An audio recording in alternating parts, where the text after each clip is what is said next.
when we come in, we're going to have to spend 400 grand on equipment.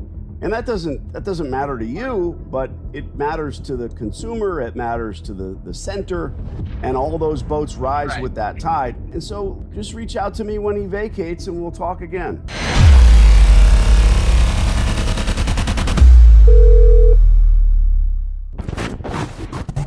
Okay, so we sent a letter of intent December of 25. Let's see. Yes. And now we're calling, leaving voicemails. Yeah, 2 weeks ago, we left a voicemail, and I figured we'd get him back, call him back. You actually have talked to him a couple of times. For me, when I send a letter of intent, I'm kind of off it. I mean, it's, look, we want to lease it. Here is what we are willing to do in writing. This is a real offer, not just some tire-kicking piece of shit who doesn't know how business works. Personally, if they ignore that LOI, I don't really see a reason to call them until the door's shut or something major happens. My clients always think, oh, an LOI gets us closer to a lease. No, it just puts them on notice. A lot of times, even the agents will say, well, send me something in writing. Well, they don't mean a letter of intent. They mean, here's what we do, how we do it. Here's how a McDonald's franchise works. Here's how Ronald McDonald comes out of a box and makes us a billionaire. So maybe we rush to the LOI, whatever it is, but it doesn't work towards negotiation when we're calling and they're not answering. I'm just saying, I'm happy to call, but unless something changes in the store, it's kind of like they don't give a You know, this is probably one of their best tenants, not their worst, and depending on the makeup of it. But, you know, we'll call them up and say, hey, sent the LOI, what's going on? I like to have it, Randy, where you say, oh, there's been a big change. There's been a fire. They shut the doors.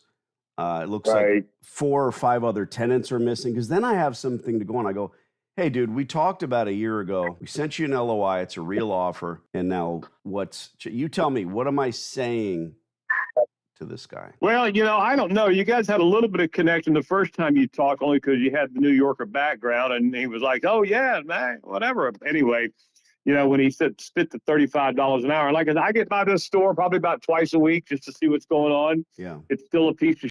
I don't know how they're necessarily hanging in there because I get by on their Saturdays and Sundays, and there just ain't a whole lot there happening. Now, is it hanging on by its last legs? Don't know. Don't know about that one. But okay. All right, well, let's call him up. We got his number from the convenience store, and it works, so let's dial him up. Stand by. Yeah, it's directly his cell. I'll go to mute. Yep.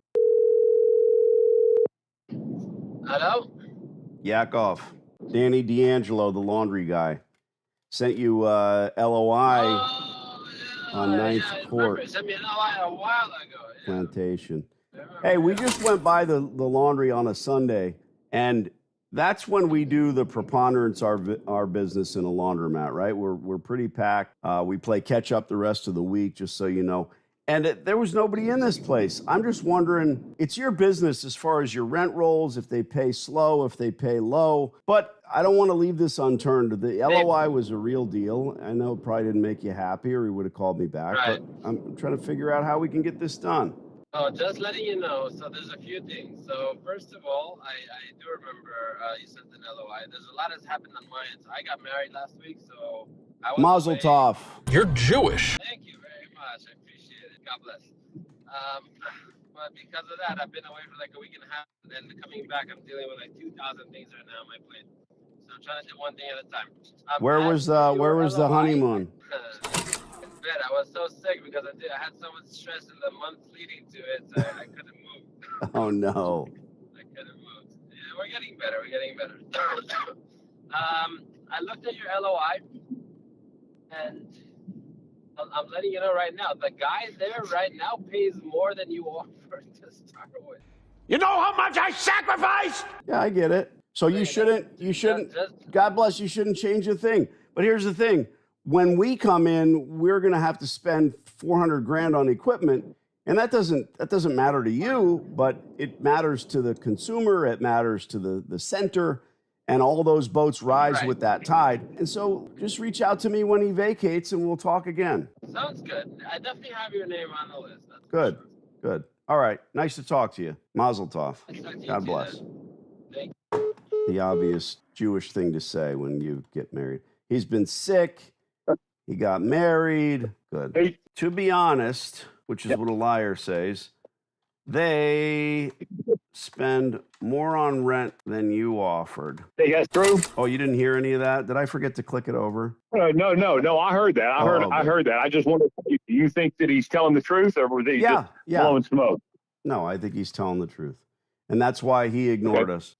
And that's why I say, well, I don't blame you. Don't change a thing until they vacate, Sure. and then we'll reset the lease. That's part of what we do. We don't expect him. He's not going to throw the guy out and take less rent. That wouldn't make sense. I missed the part where that's my problem. No, he's got to come up short for a little bit. Yeah. Where are we going now? Yeah, no, I just had the one for the day, Danny. That's all. All right. Randy, God bless. Keep your head down.